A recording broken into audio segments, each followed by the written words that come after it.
I've always taken risk in business, and I always wake up typically loving life and enjoying what I do. I've never felt like I've worked a day in my life. I love competition. I've always loved life. Lucie, the name means light. The majority of our team has worked in newsrooms throughout the country. We've seen the negatives. At Lucie, we explore the positives. And through this video series, we spotlight them. People, places, businesses, nonprofits, you name it. Storytelling is at the heart of our company, and we know sharing a story makes connections. It's simple, informative, and empowering. So without further ado, let's go.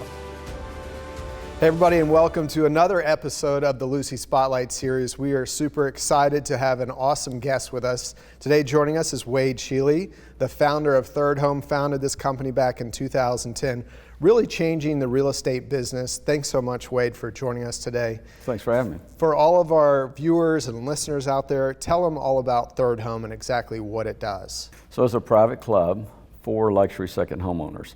It's a way for them to travel the world and stay in other luxury private second homes without having to pay rent. So they just use the downtime in their second home that's not being used to let another club member stay, and in turn they can stay anywhere in the world and not have to pay rent. So how is that different from all these other different luxury clubs that are out there? Yeah, really there's nothing else like that. So there's options where you can rent, which sometimes is not as nice as some of the clubhouses we have in our program.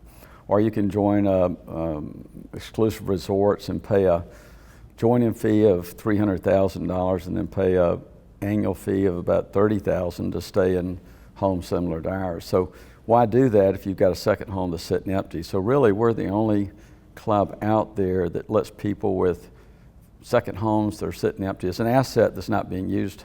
How did this idea come about? Well, it really started, I first started thinking about it as early as 1984. I got in real estate in Hilton Head Island, South Carolina, and I really tried to perfect answering objections as I was showing real estate, right?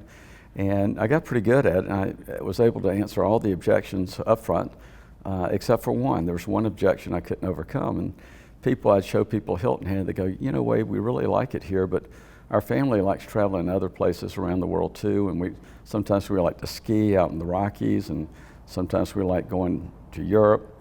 And it's hard to tell somebody, no, don't go anywhere but Hilton Head. Buy here, spend the money here, and always come here, because you feel guilty paying rent when you go somewhere else after you buy something. So that's an objection that just I couldn't overcome, and I thought, why don't we create a pool or a group of people that have these second homes, they're sitting empty, and allow them to travel the world and stay in each other's vacation homes and not have to pay rent. Right now we got about 18,000 homes in 100 countries. Fantastic. Yeah. So was it a hard sell at first? I mean, you started with your friends. Was it kind of organic marketing, word of mouth? Yeah, it started with Beno Ansley, you know Beno here, Martin Sprock, a couple guys here in Atlanta. We were sitting around having a beer one day, and we said, hey, let's create this. And so I got 2 or 3 people to sign up, and then they started telling their friends about it, and then gradually we got places that people could travel to, and then as they would travel, they get excited about the club and tell their friends, and so really it's just grown organically to all over the world, 100 countries, I think 2,500 different destinations now.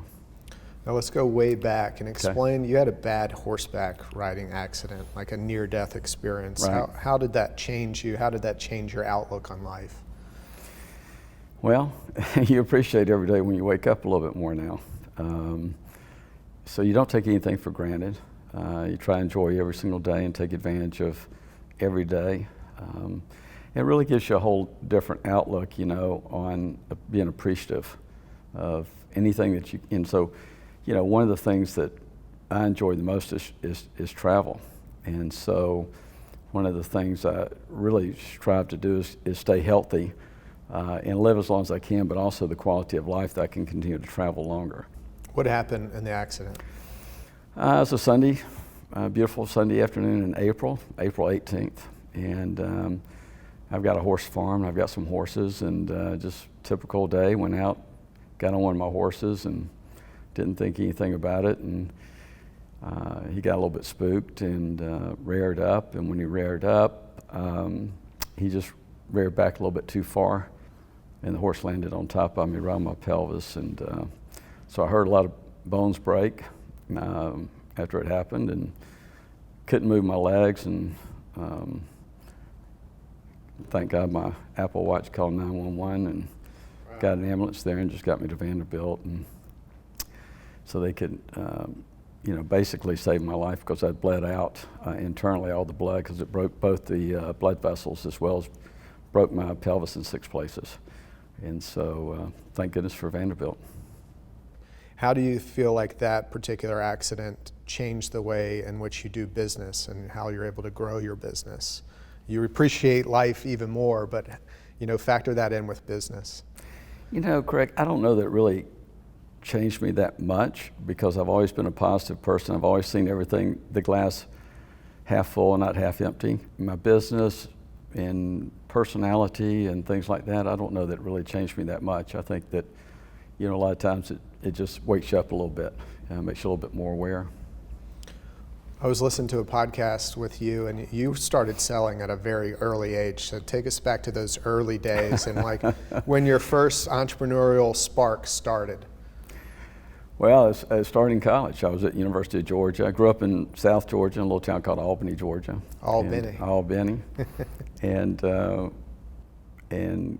my parents said, hey, we're going to pay for your sister's college, but we're not going to pay for yours, so you got to figure out how to pay for your own college. And so I went to Athens at the University of Georgia and was trying to figure out how to pay for school, and met somebody that told me about selling books door to door for a company out in Nashville, Tennessee called Southwestern Company. And I didn't ever think about selling anything, but he didn't look that sharp, and he told me how much money he made doing it. Of course, I didn't know he'd done it 5 summers already, but I figured if he could do it, I could go do it. I've always said I got my diploma from the University of Georgia. I got my education from selling books door to door in managing. So that was really a life changer. A lot of folks who might be watching this, they could get discouraged. I mean, you're talking about going door to door, selling books. People are making cold sales calls. In your view, what is the key to making a sales successful?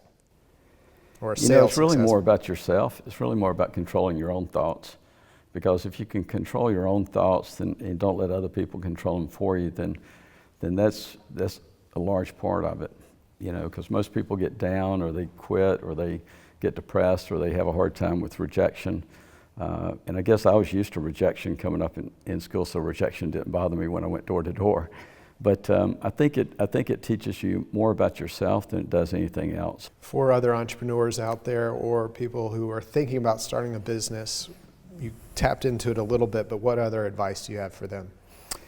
So many people, I think especially today, a lot of the younger people today, if they don't make $1 million in the first 6 months, they give up and quit and try to go find something else.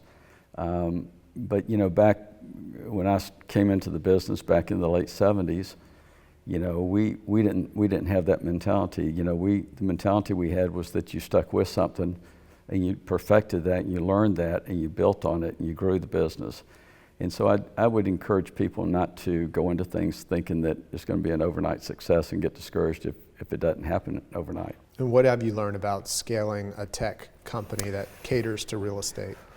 Well, I did mine a little bit different than some people would do it. A lot of people go and they get an idea and they try to go raise money through private equity or through Kickstarter or something like that. What happened, fortunately for me, I had a sexy, fun business.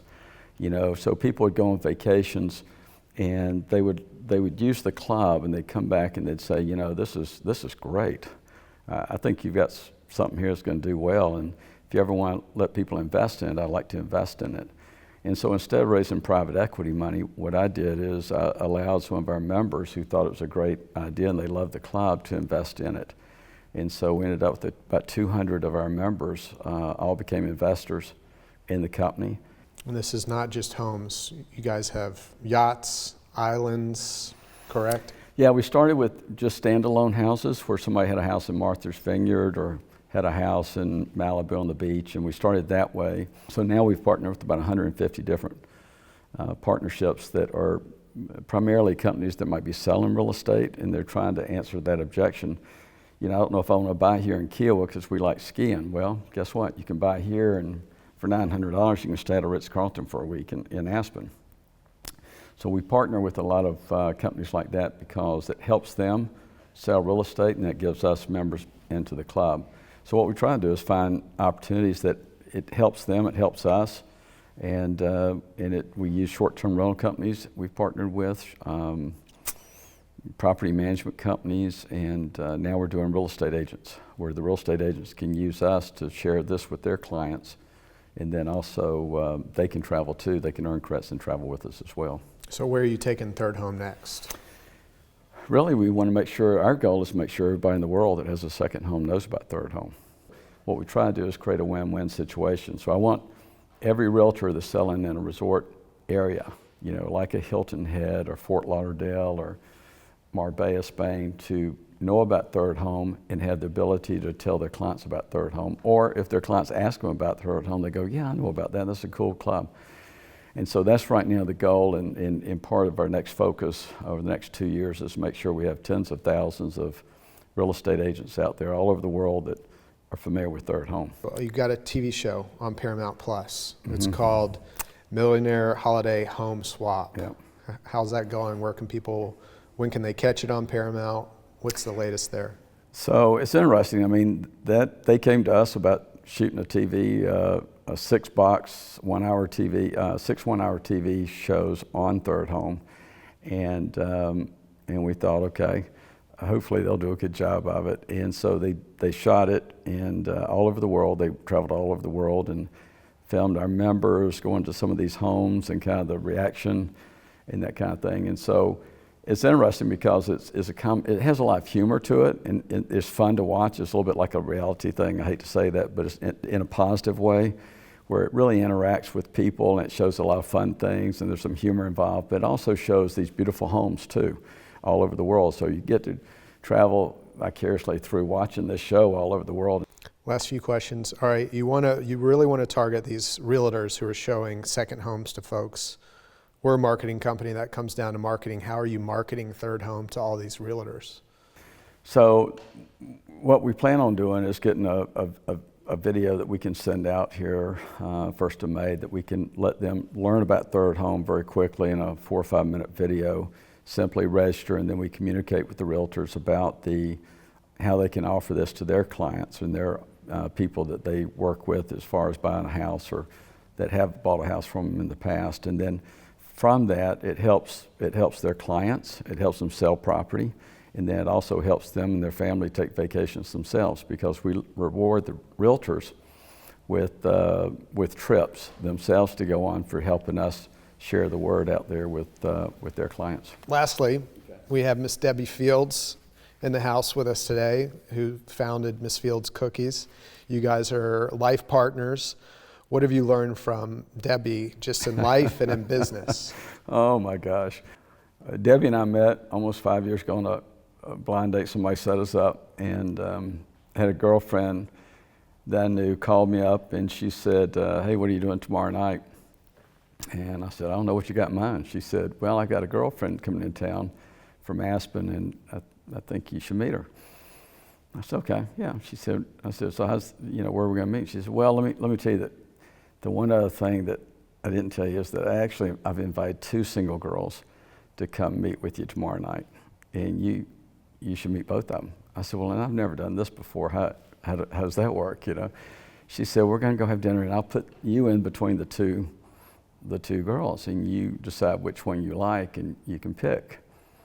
I said, okay, this is kind of interesting. I've never done this before, but let's give it a shot. So I showed up for dinner, and the one girl's there, not Debbie, but the one girl's there, and she's lovely and beautiful, and Debbie's about an hour and a half late showing up, but finally shows up, and I don't think I talked to the other girl the rest of the night after Debbie got there, because Debbie's such a lot of energy and fun and just great personality, and she's beautiful too. Well, a tease to our viewers, Debbie Fields of Miss Fields Cookies will be on our next episode of the Lucie Spotlight. Wade, thanks so much. Appreciate your time. Yeah, thank you. Great. Our mission is simple: create your news. When we create it, we hope to spotlight your purpose. Life's too short to be stuck in a world that becomes stale. What is your purpose? Are you living it? If you're not, the time is now. Thanks for listening and watching. Carpe Diem.